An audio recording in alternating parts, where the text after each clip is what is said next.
Мы еще тогда жили в Сейтлере, в Нижнегорске жили. Как-то к нам приехал в гости Пиват ага, Зети. Вот. Ну, увидел, что у меня интерес к этим старинным вещам. И он мне говорит: ты знаешь, говорит, я недавно был у родственников, говорит, в Черноморском районе, водопойная, Карлиут Койнанда. Стоял, говорит, на остановке, зашел немножко за остановку и увидел камень. Он кверх тормашкой лежал. Он не похож был на дегермент, потому что на обратной стороне у него обычный как камень такой. И увидел, что это дегерментаж. И мне говорит: знаешь, говорит, там дегерментаж есть, говорит. Керек болса юр барып алып келейік. Я на следующий день к нему в Белогорск приехал на грузовой машине. Я говорю: Пиват ага, поехали, говорю, все инструменты взяли. Он мне говорил, что он уже в землю зарытый такой, говорит, стоит камень.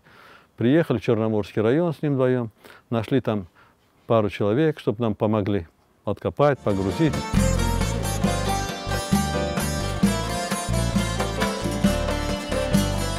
Только начали откапывать его. Ну и женщина одна подбежала: вы что делаете, говорит, туда-сюда. Мы говорим: вот так и так. Нет, ни в коем случае с нашей деревни этот камень не трогайте, не отдаем.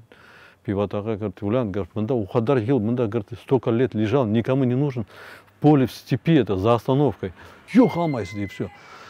Потом Пиват ага там написал, куда, чего мы забираем, сельсовет. Они там где-то зафиксировали его.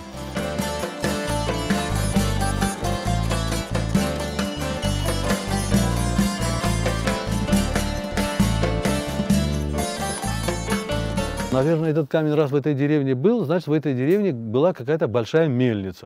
Вот из этой мельницы вот этот камень, да, получается. Все говорят, что это водяная мельница, понимаете, а там рядом речек нет. Возможно, это ветряная мельница была. Это, наверное, 30-е годы, 20-е годы, вот от всех времен, да, это мельница.